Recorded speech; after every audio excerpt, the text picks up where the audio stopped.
Hello बच्चों, कैसे आप सब लोग। इस वीडियो में बात करने वाले हैं CA secretary direct entry scheme in 2022 2022 में जो बच्चे एग्जाम देना चाहते हैं, चाहे वो जून 22 एग्जाम में, चाहे वो दिसंबर 22 एग्जाम में, उन बच्चों के लिए क्या क्या इंपॉर्टेंट इंफॉर्मेशन है डायरेक्ट एंट्री रूट के थ्रू। मेरा नाम है बच्चों सी एस संदीप अरोड़ा और मैं आपको बताने वाला हूँ C S secretary direct entry scheme के बारे में कंप्लीट इंफॉर्मेशन, बिल्कुल अपडेटेड लेटेस्ट इंफॉर्मेशन आईसीएसआई की जो वेबसाइट पे अवेलेबल है।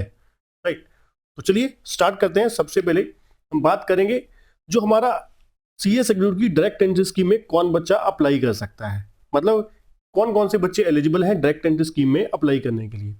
देखिए, सबसे पहले नंबर पे CA secretary direct entry scheme में जो ग्रेजुएशन पास है विद 50% मार्क्स, 50% मार्क्स के साथ जो बच्चे पास हैं वो डायरेक्ट एंट्री के लिए अप्लाई कर सकते हैं विदाउट एनी क्या है, कोई भी आपको स्ट्रीम से हो, चाहे आप आर्ट्स से, कॉमर्स से, मेडिकल से, नॉन मेडिकल से, किसी भी स्ट्रीम से हो, तो आपको दे सकते हो आप डायरेक्ट एंट्री सीए सेक्रेटरी की, मतलब रजिस्ट्रेशन फॉर्म भर सकते हो। और अगर जिनके 50% से बिलो है एग्जीक्यूटिव में, तो फिर उनको क्या करना पड़ेगा, सीएसडब्ल्यूटी करना ही पड़ेगा।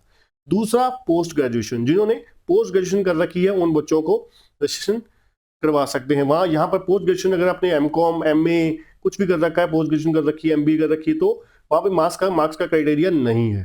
ठीक है। तीसरे नंबर पे जो सीए फाइनल पास है, चौथे नंबर पे जो सीएमए फाइनल एग्जाम पास है। राइट, इंटरमीडिएट जैसे पहले होता था सीए इंटरमीडिएट, सीएमए इंटरमीडिएट, अब वो खत्म हो चुका है। चाहे वो सीए इंटरमीडिएट का बच्चा होगा, चाहे वो सीएमए इंटरमीडिएट का बच्चा होगा, फाउंडेशन पास है, चाहे उनको डायरेक्ट एंट्री में नहीं अलाउड जब तक वो फाइनल पास नहीं कर सकते। अगर आपको डायरेक्ट सीएस एग्जीक्यूटिव तक पहुंचना है तो आपको सीएसडब्ल्यूटी पास करना होगा। मतलब कुल मिला के 4 बच्चों को, जो ग्रेजुएशन पास है फिर 50% मार्क्स, पोस्ट ग्रेजुएशन है, या फिर सीए फाइनल पास, या फिर सीएमए फाइनल पास। ठीक है, इन 4 तरीके के स्टूडेंट्स को, या फिर उन्होंने कुछ साल 5वीं लास्ट के हो सकते हैं जिन्होंने सीएस फाउंडेशन पास कर रखी है बहुत पहले। ठीक है, या फिर जब भी सीएस फाउंडेशन पास कर रखी है। ठीक है, इन 5 तरीके के स्टूडेंट को डायरेक्ट एंट्री अलाउड है सीएस एग्जीक्यूटिव लेवल पर। ठीक है। दूसरे नंबर पे रजिस्ट्रेशन डेट्स। अब देखिए, जो बच्चे अगर आप अप्लाई करना चाहते हैं जून 22 एग्जाम के लिए, जो हमारी रजिस्ट्रेशन की लास्ट डेट है वो है 31 जनवरी। 31 जनवरी तक अगर आप फॉर्म भर देते हैं, 31 जनवरी तक अगर आप फॉर्म भर देते हैं तो जून 2022 में एक मॉड्यूल के लिए एलिजिबल हो जाओगे। ठीक है, जून 2022 के लिए एक मॉड्यूल सिंगल मॉड्यूल, मतलब मॉड्यूल 1 या मॉड्यूल 2, 2 मॉड्यूल होते हैं सीएस एग्जीक्यूटिव में, वो दोनों में से एक मॉड्यूल के लिए आप एलिजिबल हो जाओगे। और दूसरा मॉड्यूल कब देना होगा, दूसरा मॉड्यूल आपको दिसंबर 22 में आप दे सकते हो। ठीक है, अगर आप डायरेक्टली दिसंबर 22 में देना चाहते हैं तो कोई बात नहीं, दिसंबर 22 के लिए आपके पास, अगर आप 31 मई 2022 तक अगर आप फॉर्म भर देते हैं, 31 मई 2022 तक अगर आप फॉर्म भर देते हैं तो दिसंबर 22 एग्जाम में पोस्ट ग्रुप के लिए एलिजिबल हो जाते हो। अगर आप 31 जुलाई तक भरते हो, 31 जुलाई तक, तो फिर एक ही ग्रुप दे पाओगे दिसंबर 22 में।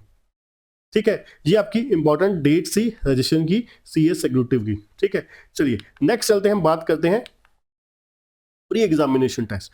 सीएस एग्जीक्यूटिव का जब हम रजिस्ट्रेशन करवा लेते हैं तो उसके बाद आपको बच्चों दो फॉर्मेलिटीज होती हैं। एक होती है 1 डे ओरिएंटेशन प्रोग्राम, तो इसके बाद हम बात करते हैं, दूसरी होती है pre examination test. Pre examination test क्या होता है, आपका सिलेबस है, जैसे मान लीजिए एक मॉड्यूल देना है आपने। ठीक है, तो वो मॉड्यूल देने से पहले आपको उसके टेस्ट देने होते हैं, ऑनलाइन टेस्ट होते हैं।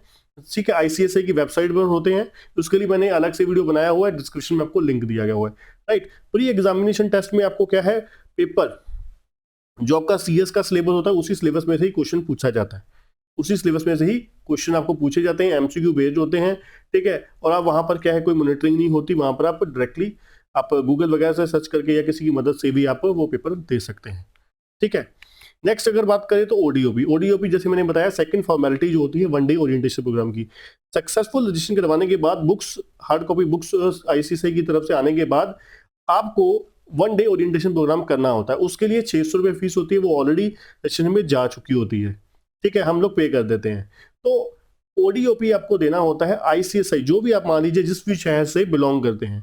मान लीजिए हमारा केसीसी ट्यूटोरियल बिलोंग करता है लुधियाना से, तो लुधियाना चैप्टर में बच्चा क्या करता है, कॉल करता है, वो उनको बता देते हैं कि इस डेट को ओडीओपी होगी, तो आपको ईमेल के जरिए आप हमें इस ईमेल आईडी पर अपना यूजर रजिस्ट्रेशन नंबर, ठीक है, नाम और मोबाइल नंबर, जीमेल आईडी अपनी भेज दीजिए, तो हम आपको इन्फॉर्म कर देंगे इस डेट को ओडीओपी कंडक्ट होगी। ठीक है, तो उसके लिए आपको सर्टिफिकेट दिया जाएगा, तो आईसीएसआई की वेबसाइट पे वो अपडेट हो जाएगा एग्जाम फॉर्म भरते वक्त। ठीक है, तो ये ओडीओपी का एक्चुअली में काम होता है कुल मिला के। नेक्स्ट अगर हम बात करें रजिस्ट्रेशन फीस, कुल मिला के बच्चों रजिस्ट्रेशन फीस आपकी डायरेक्ट एंट्री के थ्रू लगेगी 15,100 रुपये।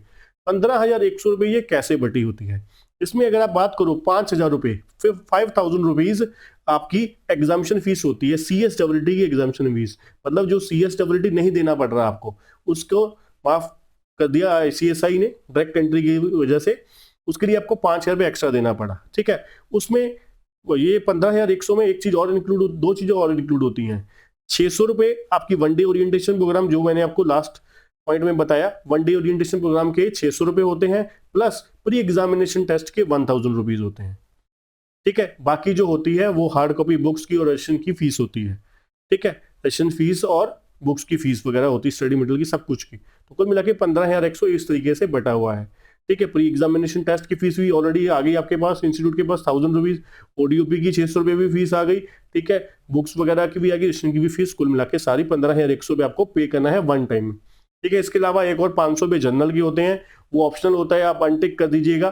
ठीक है, वो 500 रुपये आपके बच जाएंगे, वो आप क्या कर सकते हो, आप ICSI की वेबसाइट से भी डाउनलोड करके देख सकते हो, अगर आपको कुछ इंटरेस्ट है आपका। अगर अदरवाइज लेना चाहते हैं तो 500 रुपये ऑप्ट कर लोगे तो 15,600 रुपये फिर फीस हो जाएगी। ठीक है बच्चों, चलिए नेक्स्ट स्टेप पे बात करते हैं पासिंग क्राइटेरिया। यहाँ पर एक्चुअली में बच्चों, चाहे वो CS एग्जीक्यूटिव है, चाहे वो CS प्रोफेशनल है, यहाँ पे पासिंग क्राइटेरिया एक्चुअली में हर सब्जेक्ट में आपको, मान लीजिए CS एग्जीक्यूटिव आप देख रहे हो, मॉड्यूल 1 दे रहे हो या मॉड्यूल 2 दे रहे हो या बोथ मॉड्यूल दे रहे हो, तो एक मॉड्यूल में 4 पेपर होते हैं। ठीक है, एक मॉड्यूल में 4 पेपर होते हैं, तो चारों पेपर में आपको एग्रीगेट आपको 50% मार्क्स चाहिए। मान लीजिए 100 नंबर के 4 पेपर हैं, 400 नंबर का हो गया, एग्रीगेट आपको 50% चाहिए, 200 मार्क्स पास होने के लिए, ग्रुप को, पूरी मॉड्यूल को क्लियर करने के लिए चाहिए, और हर सब्जेक्ट में एटलीस्ट आपके 40% मार्क्स आने चाहिए, राइट। और दूसरा एग्रीगेट 50%, एटलीस्ट 40% ईच सब्जेक्ट। ठीक है, ये पासिंग क्राइटेरिया होता है, चाहे वो एग्जीक्यूटिव है, चाहे वो CS प्रोफेशनल। हमारा थर्ड स्टेज आपके लिए सेकंड स्टेज होगा, है ना, लास्ट, क्योंकि एक्चुअली में CS में 3 लेवल होते हैं, CSWT, CS executive, professional. CSWT आपको माफ है, एग्जीक्यूटिव आप दे रहे हो, एग्जीक्यूटिव के बाद आपका नेक्स्ट लेवल प्रोफेशनल हो जाएगा। ठीक है, सभी लेवल पर 40% और 50% का क्राइटेरिया चलता है। ठीक है, चलिए नेक्स्ट बात करते हैं हाउ टू गेट रजिस्टर। आप CS एग्जीक्यूटिव का जो रजिस्ट्रेशन फॉर्म है वो किस तरीके से फिल कर सकते हैं। इसके लिए आपको टेंशन लेने की जरूरत नहीं है, क्या डॉक्यूमेंट लगने हैं, कैसे डॉक्यूमेंट एडिट होने हैं, डिस्क्रिप्शन में बच्चों एक लिंक दिया गया होगा। ठीक है, वीडियोस के लिंक दिए होंगे कि कौन कौन से डॉक्यूमेंट चाहिए आपको, और डॉक्यूमेंट आप पहले ही रेडी कर लीजिएगा, और डॉक्यूमेंट पहले ही रेडी कर लीजिएगा, किस तरीके से आपको उसको कट करना है, किस तरीके, कौन से साइज में करना है, इसको सब कुछ वीडियो में बताया हुआ है। दूसरी वीडियो होगी कि आपको किस तरीके से रजिस्ट्रेशन फॉर्म भरना है। ठीक है, उसके लिए भी डिस्क्रिप्शन में वीडियो दी गई होगी कि किस तरीके से रजिस्ट्रेशन फॉर्म फिल करना है। ठीक है, बहुत ही शानदार तरीके से, आसानी से आपका, बिना किसी गलती के आपका रजिस्ट्रेशन फॉर्म हो जाएगा। बस रिक्वेस्ट आपसे ये है, आप पहले ही आप डॉक्यूमेंट पहले रेडी रखिएगा, पेमेंट का आपका जो भी आपने डेबिट कार्ड, क्रेडिट कार्ड, जहां से भी पेमेंट, इंटरनेट बैंकिंग, जहां से भी आपको पेमेंट करनी है, वो सब चीजें पहले ही आप रेडी रखिएगा। ठीक है, चलिए नेक्स्ट आगे बात करते हैं एग्जाम डेट्स। एग्जाम बच्चों यहाँ पे चाहे वो CS एग्जीक्यूटिव हो, चाहे वो प्रोफेशनल के हो, ये एग्जाम जो है ICSI जो है जून और दिसंबर में कंडक्ट करवाता है। जून और दिसंबर में, जून के फर्स्ट वीक में ही स्टार्ट हो जाते हैं नॉर्मली। कोविड की वजह से आपको पता है इसमें डेट ऊपर नीचे हो गई है, अदरवाइज जून की फर्स्ट वीक से शुरू होते हैं, जून की फर्स्ट वीक से, और दिसंबर के 21 ऑफ दिसंबर से एग्जाम शुरू होते हैं नॉर्मल कोर्स ऑफ, अगर हम बात करें। ठीक है, 21 से लेकर 10 दिन में होते हैं, 1-2 पेपर में छुट्टी होती है, ज़्यादा छुट्टियां नहीं होती। 25 दिसंबर की छुट्टी होती है, और एक अपना बीच में कोई संडे, एक संडे अगर आ जाता है, तो संडे की छुट्टी होती है। मतलब कुल मिला के सिर्फ 2 हॉलीडे होती हैं पूरे एग्जाम में। हाँ बिल्कुल, रेगुलर पेपर होते हैं, कोई छुट्टी नहीं होती। ठीक है बच्चों, चलिए ये हो गई एग्जाम डेट की बात। आगे हम बात करते हैं mode and pattern of exam. CS executive का बच्चों जो पैटर्न ऑफ एग्जाम है, पहले पैटर्न की बात करेंगे। कुल मिला के आपके 8 पेपर है ना, 8 पेपर है। अब 8 पेपर ये कैसे होते हैं? 8 पेपर की अगर बात करें, पहले मॉड्यूल में 4 पेपर है, 4 में से 3 पेपर सब्जेक्टिव होते हैं, पेपर 1, 2, 3। ठीक है, ये कौन से हैं इसे नेक्स्ट स्लाइड में हम बात करते हैं। 1, 2, 3 में जो सब्जेक्ट है वो हमारे सब्जेक्टिव है। पेपर नंबर 4 जो है टैक्स लॉ है वो एमसीक्यू बेस्ड है। उसके बाद पेपर नंबर मॉड्यूल 2 में paper number 5 and paper number 8 CMA plus FSM ये क्या है एमसीक्यू बेस्ड है। मतलब 8 में से 3 सब्जेक्ट क्या है एमसीक्यू बेस्ड है और 5 सब्जेक्ट क्या है सब्जेक्टिव है। ठीक है। और पैटर्न और मोड क्या होगा एग्जाम का, मोड जो बच्चों होता है वो सेंटर बेस्ड एग्जाम होते हैं। आपको सीएसडब्ल्यूडी की तरह नहीं होते कि आपको ऑनलाइन प्रैक्टिकल मोड में होंगे, नहीं, आपको एक सेंटर अलॉट किया जाएगा। ठीक है, सेंटर अलॉट किया जाएगा, वहां पर आपको जाके नॉर्मली जो रिटर्न आपका होता है, जैसे बीकॉम के 10वीं 12वीं के आपने एग्जाम दिए, एमबीए एमकॉम जिसके भी आपने एग्जाम दिए उसके तरीके से ही नॉर्मल कोर्स ऑफ वे में होते हैं। ठीक है, मतलब सेंटर बेस्ड एग्जाम होते हैं। एक इंस्टीट्यूट, एक कॉलेज या कोई भी पर्टिकुलर लोकेशन पे बताया जाएगा, वहां पे आपको आईसीएसआई के जो अपना स्टाफ है वो कंडक्ट करवाता है। ठीक है, चलिए नेक्स्ट बात करते हैं, सॉरी, सिलेबस के बारे में। सिलेबस, अब सिलेबस की अगर हम बात करें, सिलेबस में क्या क्या चीजें आ जाएंगी आपकी। सबसे पहले हम बात करेंगे सीएस एग्जीक्यूटिव के। सीएस एग्जीक्यूटिव के बच्चों 2 मॉड्यूल है। सीएस एग्जीक्यूटिव के 2 मॉड्यूल है। दोनों में से पहला मॉड्यूल जो है उसका पहला पेपर है JIGL, jurisprudence interpretation and general law. दूसरा पेपर होता है कंपनी लॉ। तीसरा पेपर होता है SBEC, setting up of business entity and closures. Paper number 4 होता है आपका टैक्स लॉ। जैसे मैंने आपको अभी बताया, जो JIGL, कंपनी लॉ, SBEC ये आपके रिटर्न एग्जाम होते हैं, सब्जेक्टिव होते हैं, जैसे आपके नॉर्मल एग्जाम अभी तक आज तक हुए हैं वैसे ही होते हैं। चौथा पेपर है tax law. Tax law MCQ base होता है, OMR शीट मिलती है, वहां पर आपको ABCD 4 ऑप्शन होगी, हर क्वेश्चन के आगे, हर आंसर के आगे 4 ऑप्शन होगी ABCD, तो आप वो ऑप्शन सेलेक्ट करोगे तो आप वो आंसर दे दोगे। ठीक है, इस तरीके से आपको पूरा का पूरा पेपर अटेम्प्ट करना होता है। ऐसे ही मॉड्यूल 2 है। मॉड्यूल 2 में पेपर नंबर 5, पेपर नंबर 5 मतलब आप मॉड्यूल 2 का पहला पेपर बोल सकते हो, पेपर नंबर 5 बोल सकते हो, एक ही बात है। अब पेपर नंबर 5 जो होता है वो CMA का, CMA means corporate and management accounting. ठीक है, ये एमसीक्यू बेस्ड है, 100 एक एक नंबर के 100 क्वेश्चन आते हैं। ठीक है, और पेपर नंबर 6 जो होता है हमारा SLCM, security law and capital market, ये सब्जेक्टिव है। Paper number 7 EBCL, economic business and commercial law, ये भी सब्जेक्टिव है। मतलब पेपर नंबर 6 और 7 सब्जेक्टिव है, पेपर नंबर 8 ऑब्जेक्टिव है, एमसीक्यू बेस्ड है, that is FSM means financial and strategic management. FM 60 marks का होता है, SM 40 मार्क्स का होता है, FM प्रैक्टिकल है, SM थ्योरी है। तो कुल मिला के यहाँ पर भी 100 क्वेश्चन आते हैं एक एक नंबर के। और नेगेटिव मार्किंग बिल्कुल पेपर नंबर 4, 5 एंड 8, मतलब टैक्स लॉ, CMA और FSM में नेगेटिव मार्किंग होती है 0.25 minus for every wrong answer, right. और जो सब्जेक्टिव है वो आपके मैंने बता ही दिए। ठीक है, 100 मार्क्स से 5 पेपर होंगे, पेपर 1, 2, 3, 5 एंड 6 एंड 7, राइट। तो ये हमारा कुल मिला के सिलेबस था CS एग्जीक्यूटिव का। CS प्रोफेशनल में 3 मॉड्यूल होते हैं, मॉड्यूल 1, मॉड्यूल 2, मॉड्यूल 3।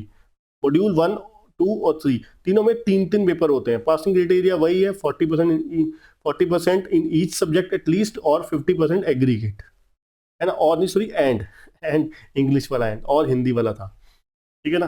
तो वो आपको 50% एग्रीगेट चाहिए होते हैं। जैसे मान लीजिए एक मॉड्यूल है, मॉड्यूल 1 में प्रोफेशनल के 3 पेपर है, 100 नंबर के 3 पेपर, 300 मार्क्स के हो गए। उसमें से आपको 150 नंबर चाहिए एग्रीगेट 150 चाहिए, और हर सब्जेक्ट में कम से कम 40 होने चाहिए, तो आपका कंडीशन पूरा होता है। ये बच्चों कंप्लीट डिटेल थी CS executive direct entry scheme 2022 के बारे में। ठीक है, इसके अलावा अगर आपका कोई क्वेश्चन है तो आप कमेंट बॉक्स में जाके पूछ सकते हैं। अगर इसी तरीके के कुछ यही क्वेश्चन आपके, पहली बात तो मोस्टली सारे क्वेश्चन आपके कवर हो गए होंगे इसी चीज में। अगर आपको वीडियो पसंद आए, वीडियो को लाइक करिएगा, चैनल को सब्सक्राइब करना और बेल आइकन दबाना मत भूलिएगा। थैंक यू बच्चों।